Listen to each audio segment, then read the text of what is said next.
Gagawa tayo ng Oreology Loaf Cake. Itong cake na ito ay inspired sa Oreology Donut. Para sa chiffon ingredients, meron tayong all-purpose flour, white sugar, baking powder, salt, powdered milk, egg yolks, vegetable oil, water, and vanilla extract. Meron naman tayong egg whites, white sugar, and white vinegar para sa meringue.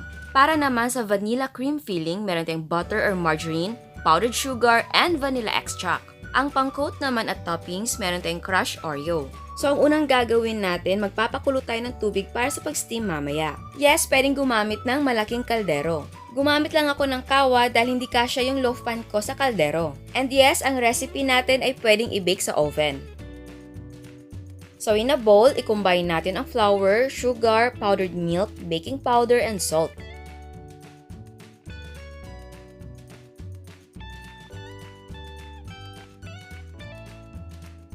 In a separate bowl naman, combine eggs, water, oil, and vanilla extract.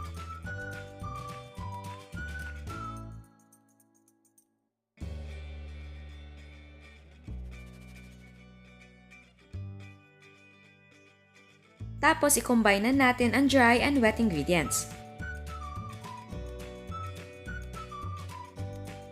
Ngayon naman, gawin natin ang meringue. I-beat natin ang egg whites until foamy. And then add the white vinegar and beat until soft peaks form. So ayan, nasa soft peak stage na tayo. Now, gradually add the white sugar and beat until stiff peaks form.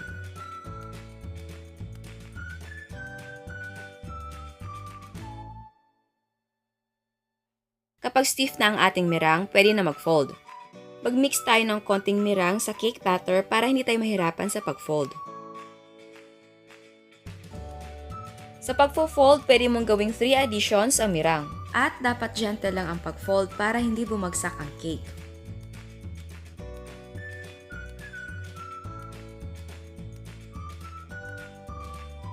And then, ilipat natin ang cake batter sa ating loaf pan na may parchment paper. Kung wala kang parchment paper, pwede mag-lightly grease at magdas ng harina. And remember, huwag ka nang mag-grease sa sides ng cake pan. And yes, pwedeng gumamit ng kahit anong shape ng cake pan.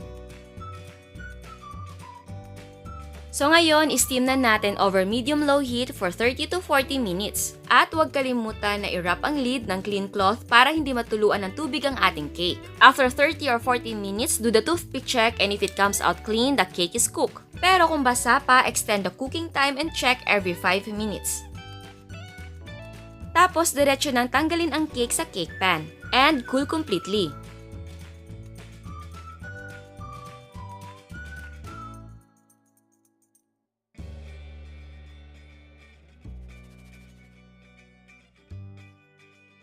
Ito naman ay optional na step kapag malamig na ang cake, i-cut natin. Hinahati ko ang cake para malagyan natin ng palaman sa loob.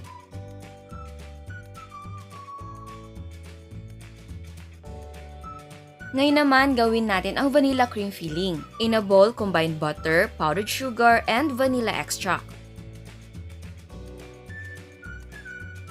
Tapos, i-beat natin until light in color and fluffy.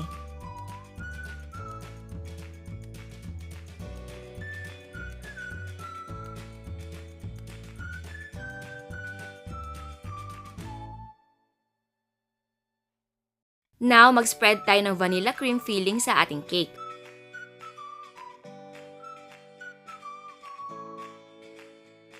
Lagyan na rin natin ng crushed Oreo.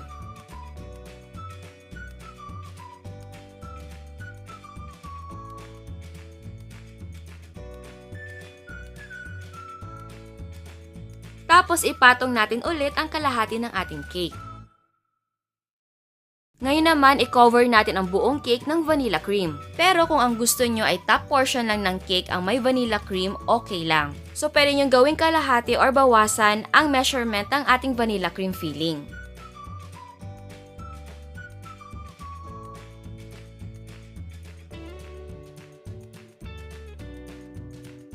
Tapos, i-coat natin ang whole cake ng crushed Oreo. Again, pwedeng ang top portion lang ng cake ang may crushed Oreo. And now, lagyan natin ng decoration. Ang gamit ko para dito ay ang natitira nating vanilla cream filling.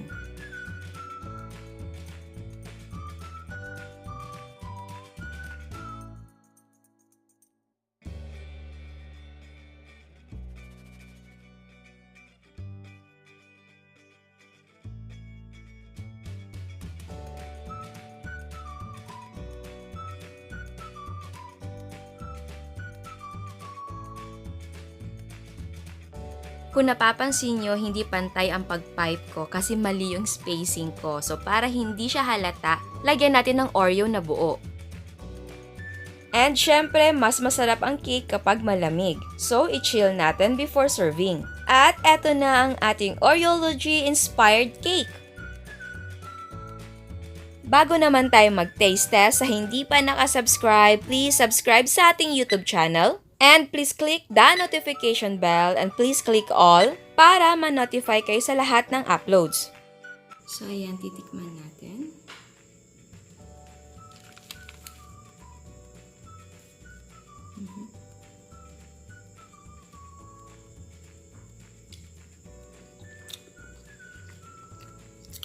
Siyempre, masarap. And of course, hindi siya lasang donut, cake siya. Yung name is inspired dun sa donut na Oreology.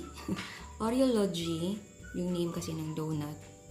So basically, yung cake natin is Oreo Cake. It's so yum. Yung cake natin mismo, hindi siya yung puro hangin. Hindi siya yung mga chiffon cake na parang pagkagat mo, super parang puro hangin yung laman. Tapos malasa siya. And then mas masarap siya dahil sa Oreo and sa vanilla na filling. Sarap. Sarap to kapag nagkakape ka or nagtiti. Ay, sarap.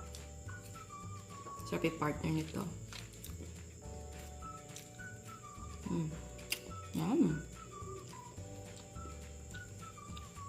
So again, hindi mo na siya kailangan lagyan ng palaman sa gitna.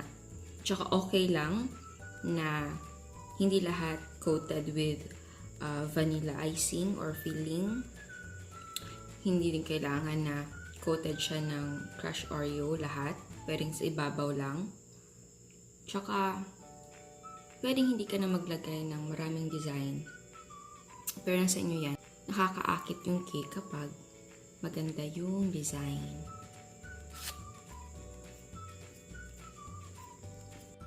Kapag hindi lahat coated ng icing tsaka nung crushed Oreo, nakakatipid ka. Okay naman yung lasa. Ito, talagang masasabi mo na hindi tinipid.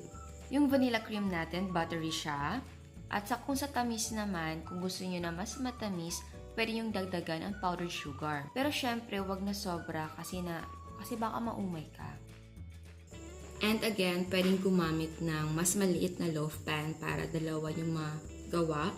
Or pwedeng gumamit ng square or round na loaf pan kung ayaw nyo ng loaf yung cake. So, ayan. Sana nagustuhan nyo. Ciao!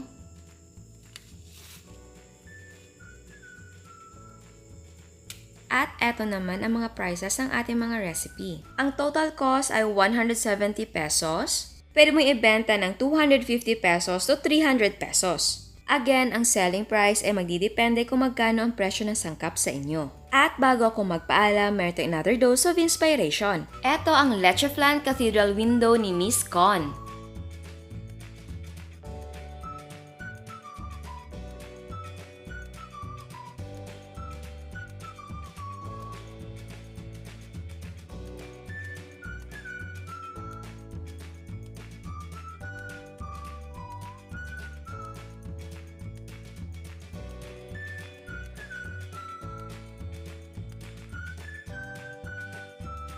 Ito naman ang chocolate crinkles ni Miss Marlene.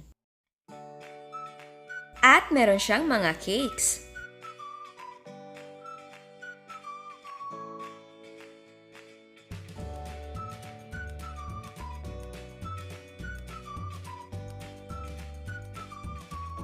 Eto naman ang mga ice cream ni Miss Rowena.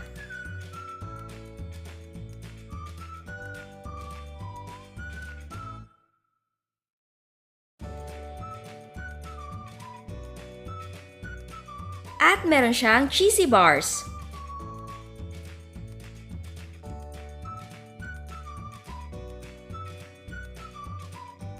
Eto naman ang dulce de leche ni Miss Mayette. Again, salamat sa lahat na nagpapadala ng mga photos. Sana hindi kayo magsawa sa pagsuporta sa channel natin. And yes, please send me your request na recipe. Titignan natin kung sino yung mas maraming pareho ang gusto na recipe at gagawin ko.